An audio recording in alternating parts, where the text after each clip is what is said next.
A car you can refuel in 5 minutes that emits only water. It sounds like science fiction. But it's not. It's real, and it's on the road today. The question is, why isn't it in your driveway? Welcome to Auto Intelligence, the podcast that fuels your thinking about the future of mobility. I'm Steve, and with me is Claire, both part of the Auto Agentic team. Whether you're sipping your morning brew or catching up later, we've got your industry insights covered. New episodes drop every Tuesday, Thursday, and Saturday. We're genuinely grateful for our growing audience of forward-thinking professionals and mobility enthusiasts.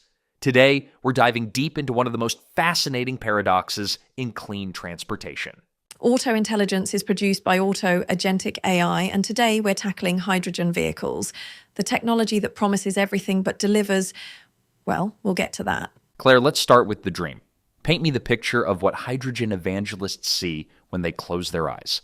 Picture this, Steve. You pull into a station, and in 5 minutes, not 30, not an hour, you're back on the road with a full tank. Your car produces zero emissions, just water vapor. No range anxiety for long trips. No waiting around for charging. It's the best of both worlds, the convenience of gasoline with the environmental benefits of electric. And the energy density is incredible. Hydrogen packs more energy per kilogram than any battery we've got today.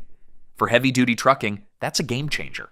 You can haul serious weight without sacrificing cargo space to massive battery packs. And here's where it gets really interesting from a systems perspective. Hydrogen can be produced anywhere you have water and electricity. Rural communities, industrial sites, even ships at sea. It's potentially the most democratized fuel source we've ever had, so why aren't we all driving these miracle machines? Because here's where the dream meets some pretty harsh realities. Claire, let's talk numbers. How many hydrogen vehicles were actually sold globally in the first half of 2024? Brace yourself. 5,621, that's it. Compare that to 4.5 million battery electric vehicles in the same period. We're not talking about a close race here. And in the United States, where hydrogen deployment is supposedly most advanced, we've got about 18,000 hydrogen cars on the road. All of them, and I mean all of them, are in California. First quarter 2024 sales dropped 70% year over year. The Toyota Mirai, which is the most popular hydrogen car in America, saw sales drop 74% to just 172 units. The Hyundai Nexo, 51 vehicles. 51. Those aren't market penetration numbers. Those are rounding errors. And there's a reason for this. As one industry analysis put it, the FCV segment faces limited car availability, high hydrogen prices, and inadequate charging infrastructure. But that's just the beginning of the challenges. Let's talk about the infrastructure bottleneck, because this is where the chicken and egg problem becomes really apparent. How many hydrogen refueling stations do we have in the United States? 59 total, across the entire country. And remember, we've got over 2 million electric vehicle charging points. The contrast is stark, and building these stations isn't cheap. Construction costs in California range from $1.5 to $2 million per station. The more complex configurations can hit $3.2 million. That's not exactly a quick return on investment when you're serving dozens of cars instead of thousands. Here's what really gets me about the infrastructure challenge. It's not just about the money, though. That's obviously huge. It's about the coordination required. You need hydrogen production, transportation, storage, and dispensing all working together. One weak link and the whole system fails. And we're seeing that play out in real time. In 2024, the US added 9 new stations but decommissioned 12. That's a net loss. Imagine if we were losing electric charging stations faster than we were building them. The economics are brutal. At California, dispensers hydrogen costs $13 to $15 per kilogram. On an energy equivalent basis, that's significantly more expensive than gasoline. So you're asking consumers to pay more for less convenience. But here's where the story gets interesting. Because while the passenger car market is struggling, there are some bright spots emerging, and they're not where most people are looking. You're talking about heavy-duty applications. Volvo announced they'll begin customer tests with hydrogen-powered trucks in 2026. DHL and Diageo North America have deployed Nikola hydrogen trucks that are expected to reduce emissions by 80% compared to diesel. The hydrogen truck market is projected to reach $10 billion by 2030. And that makes sense when you think about it. Fleet operators have different economics than individual consumers. They can build dedicated refueling infrastructure. They have predictable routes. They can absorb higher upfront costs if the total cost of ownership works out. Plus, for long-haul trucking, hydrogen's advantages really shine. You can refuel quickly, you don't lose cargo space to batteries, and you can maintain the operational patterns that truckers are used to. It's not asking them to completely reimagine how they work, but even in commercial applications, we're still dealing with fundamental cost and efficiency challenges. And this is where the technology development becomes crucial. What's happening in the labs and manufacturing facilities that might change the game? Some genuinely exciting developments, Claire. Hyundai is ramping up to mass-produce 100,000 fuel cells annually by 2025. Honda's next-generation fuel cell module, coming in 2027, will halve production costs while doubling durability and tripling volumetric power density. Those are the kinds of improvements that could shift the economics. But we've been hearing about breakthrough technologies for years. What makes these different? Scale and partnerships. Toyota and BMW are collaborating on a third-generation fuel cell system. BMW's planning their first mass-produced fuel cell vehicle in 2028. When major automakers are making these kinds of commitments, it suggests they see a viable path forward. And there's some fascinating materials science happening. Norwegian researchers at Sintef have figured out how to reduce platinum content in fuel cells by more than 62%, while cutting membrane thickness by 33%. That's a 20% cost reduction right there. Platinum has always been the expensive elephant in the room for fuel cells. Any breakthrough that reduces dependence on precious metals is huge for scalability.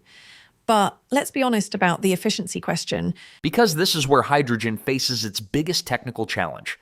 Walk me through the energy efficiency comparison. This is where things get uncomfortable for hydrogen advocates. Battery electric vehicles use over 85% of input energy to power the wheels. Hydrogen vehicles achieve only 30 to 40% efficiency when you account for production, transport, storage, and conversion back to electricity. That's a massive difference. And it's not just about efficiency, it's about cost. Every step in that hydrogen chain adds expense. You need energy to produce the hydrogen, energy to compress it, energy to transport it, and then you lose energy converting it back to electricity in the fuel cell. But here's where the conversation gets more nuanced. Efficiency matters, but it's not the only factor. If you can produce hydrogen using excess renewable energy that would otherwise be wasted, suddenly that efficiency calculation looks different. That's a fair point, and there are applications where hydrogen's advantages might outweigh the efficiency penalty, but we need to be realistic about where those applications are. Speaking of being realistic, let's talk about production costs, because this is where the rubber meets the road for hydrogen's future. Green hydrogen, the kind produced using renewable energy, currently costs $3 to $8 per kilogram. Grey hydrogen, made from natural gas, costs $1 to $2 per kilogram. The Department of Energy's Hydrogen Shot program aims to get clean hydrogen down to $1 per kilogram by 2031. And there's reason for optimism on that front. Research from RMI suggests that a 50 to 70% cost reduction is achievable by 2026 to 2030. Through economies of scale, system design improvements, and manufacturing optimization. The key phrase there is economies of scale. Which brings us back to the chicken and egg problem. You need volume to drive down costs, but you need lower costs to drive volume. Which is exactly where government policy becomes crucial. And this is where we're seeing some serious commitments. Canada's Infrastructure Bank invested $337 million in HTEC's H2 Gateway program. California committed $115 million to build 111 new stations by 2027. The U.S. Infrastructure Investment and Jobs Act allocated $8 billion for regional clean hydrogen hubs. The Inflation Reduction Act provides tax credits up to $3 per kilogram for clean hydrogen production. These aren't small bets. And globally, $570 billion in direct investments for hydrogen projects have been announced through 2030. Though only $39 billion, about 7%, have cleared the final investment decision stage. That gap tells you something about the continued uncertainty in the market. Announcing investments is one thing. Actually writing the checks is another. But here's where artificial intelligence is starting to play a really interesting role in solving some of these coordination challenges. And this connects directly to what we do at AutoAgentic. You're listening to Auto Intelligence, brought to you by AutoAgentic, the platform transforming automotive retail with intelligent, human-centered AI. How is AI helping tackle the hydrogen infrastructure puzzle? It's fascinating, Steve. Companies are using machine learning models fed with traffic data, demographic information, and logistics routes to predict the optimal locations for hydrogen refueling stations. Instead of guessing where to build infrastructure, They're using data to de-risk those multi-million-dollar investments. That's exactly the kind of strategic thinking that separates successful infrastructure deployment from expensive mistakes. AI can model scenarios, predict demand patterns, and optimize the entire supply chain from production to dispensing. And it goes deeper than just location planning. AI is being used to optimize hydrogen production schedules based on renewable energy availability, Predict maintenance needs for fuel cell systems, and even manage the complex logistics of hydrogen transport and storage. At AutoAgentic, we see this kind of intelligent coordination as essential for any complex automotive ecosystem. Whether it's hydrogen infrastructure or dealership operations, success comes from making smart, data-driven decisions rather than hoping for the best. Now, back to today's topic, let's talk about the regional differences in hydrogen adoption. Because the story varies dramatically depending on where you are in the world. Asia Pacific dominates with 73.72% of the global market share. South Korea's hydrogen economy roadmap targets 6.2 million fuel cell vehicles by 2040. Japan's Hydrogen Society roadmap aims for a fully hydrogen-powered economy by 2050. Those are ambitious targets. But they're backed by serious infrastructure investment. Asia has 748 hydrogen refueling stations, including 384 in China and 198 in South Korea. Europe has 294 stations, with Germany leading at 113. But even in Europe, the focus is shifting toward industrial applications rather than passenger cars. And that might be the smart play. The passenger car market is increasingly dominated by battery electric vehicles. Tesla's Elon Musk has been particularly vocal, calling fuel cells extremely silly and arguing that the best-case hydrogen fuel cell doesn't win against the current-case batteries. Musk obviously has skin in the game, but his efficiency argument resonates with a lot of industry observers. Mike Necrani, CEO of VEV, argues that battery electric was winning the race for passenger vehicles and questions hydrogen's viability even for trucks. But you've also got strong supporters. Bill Elrick, executive director of the Hydrogen Fuel Cell Partnership, emphasizes that hydrogen fuel cell vehicles are no more a bomb than gas-powered vehicles, and points to rigorous safety standards. The safety question is interesting because it highlights how perception can be as important as reality in technology adoption. Hydrogen has this association with explosions, the Hindenburg rocket fuel, that battery electric vehicles don't carry. Though statistically, hydrogen vehicles have an excellent safety record. The tanks are incredibly robust, and hydrogen dissipates quickly if there's a leak. Unlike gasoline, which pools and creates fire hazards, let's talk about some real-world deployments. Because beyond the statistics and projections, there are actual fleets running hydrogen vehicles today. What are they learning? AC Transit in California has been running hydrogen buses for years. They've demonstrated that the technology works reliably. But they've also learned about the complexities of hydrogen logistics. Sunline Transit has gone a step further with on-site hydrogen production, which gives them more control over their fuel supply. Toyota's manufacturing plant in the UK has an on-site hydrogen station. That's provided valuable lessons about integrating hydrogen infrastructure with industrial operations. These aren't just pilot projects, they're operational systems that have to work day in and day out. And in Wales, they're using green hydrogen for public transport as part of their decarbonization strategy. Each of these deployments is contributing to our understanding of where hydrogen works best and where the challenges remain. The pattern I'm seeing is that hydrogen succeeds in applications where you can control more variables. Dedicated fleets, predictable routes, centralized refueling. The challenges multiply when you try to serve the general public with distributed infrastructure. That's a crucial insight, and it suggests that hydrogen's path to mainstream adoption might be different from what early advocates envisioned. Instead of replacing gasoline cars directly, hydrogen might establish itself in commercial applications first. Which brings us to the big question, what should we expect over the next 5 years? The industry projections are all over the map. Some analysts predict explosive growth, others see continued niche applications. The global hydrogen vehicle market is projected to grow from $12.57 billion in 2024 to $142.15 billion by 2032. That's a compound annual growth rate of 35.4%. Those are impressive numbers. But they assume successful resolution of all the barriers we've discussed: infrastructure, costs, consumer acceptance, technology maturity. A lot has to go right for those projections to materialise. And here's what I find most telling. At a manufacturing scale of about 600,000 vehicles per year, the total cost of ownership per vehicle could fall by about 45%. 30 percentage points of that reduction comes from manufacturing scale up. So we're back to the volume question. The technology can work, the economics can work, but only at scale. And getting to scale requires coordinated investment across the entire value chain. Which is why government support remains so critical. The Inflation Reduction Act's hydrogen production tax credit of up to $3 per kilogram represents $91 per megawatt hour. Based on hydrogen's energy content, that's far above typical wholesale electricity prices. Those are substantial subsidies. And they highlight how much support hydrogen needs to compete with established alternatives. The question is whether that support will continue long enough for the technology to achieve self-sustaining economics. And there's the environmental consideration. Over 95% of hydrogen is currently produced using fossil fuels. The climate benefits only materialize if production shifts to green hydrogen, which is still significantly more expensive.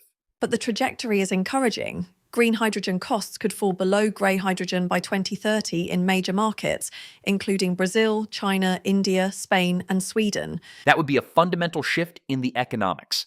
Instead of asking when they'll replace gasoline cars, should we be asking where they complement battery electric vehicles? That's a really smart reframe, Claire. Maybe the future isn't hydrogen versus batteries, but hydrogen and batteries serving different applications based on their respective strengths. Exactly. Battery electric for daily commuting, urban delivery, and applications where you can predict charging needs. Hydrogen for long-haul trucking, industrial equipment, and situations where rapid refueling is essential. And that might be a more realistic path to widespread adoption. Instead of trying to be everything to everyone, hydrogen focuses on the applications where its advantages are most pronounced. The next 5 years will be critical in determining whether that focused approach can establish viable market positions. We need to see successful commercial deployments, continued cost reductions, and infrastructure expansion in targeted applications. What should our listeners be watching for as indicators of hydrogen's progress? First, commercial fleet deployments. If major logistics companies and transit agencies start adopting hydrogen vehicles at scale, that's a strong signal. Second, infrastructure investment. Are private companies putting their own money into hydrogen stations, or is it all government funded? Third, cost trends. Are we seeing actual reductions in hydrogen production and dispensing costs, not just projections? And fourth, technology partnerships. When major automakers make serious commitments to hydrogen platforms, that indicates confidence in the technology's future. And from an AI perspective, watch for intelligent infrastructure deployment. Companies that use data and machine learning to optimize their hydrogen investments are more likely to succeed than those making decisions based on intuition. The hydrogen story is far from over, but it's becoming clearer that success will require a more targeted, strategic approach than the early hydrogen economy visions suggested. It's a reminder that transformative technologies rarely follow straight-line adoption curves. There are always more obstacles, more complexity, and more coordination challenges than the initial enthusiasm suggests. But that doesn't mean the technology is doomed. It means we need realistic expectations and smart deployment strategies. Hydrogen vehicles represent both significant opportunity and substantial risk in the transition to clean transportation. The companies and regions that figure out where hydrogen works best and focus their investments there will be the ones that benefit from this technology's eventual success. And that's the key insight for our listeners. Whether you're in automotive manufacturing, fleet management, or infrastructure development, the hydrogen opportunity exists. But it requires careful analysis of where the technology's advantages align with real-world needs. This has been a fascinating deep dive into one of the most complex challenges in clean transportation. The hydrogen vehicle industry is navigating a difficult path between ambitious potential and stubborn realities. Success will require sustained investment, policy support, and technological advancement across the entire value chain. But for applications where hydrogen's advantages are most pronounced, the next decade could see meaningful progress. Thanks for joining us on Auto Intelligence. This episode was produced by the team at Auto Agentic. Learn more at autoagentic.ai. We'd like to thank our producer, Barry Hillier, co-founder and CEO of Auto Agentic AI, whose vision for intelligent automotive solutions continues to drive our exploration of industry-transforming technologies. If you'd like to reach out with suggestions for future topics or share your thoughts on today's discussion, email us at barry@autoagentic.ai. Barry is always looking for exciting new companies, technologies, and people who are shaping the future of mobility. Until next time, keep thinking ahead And keep driving the future.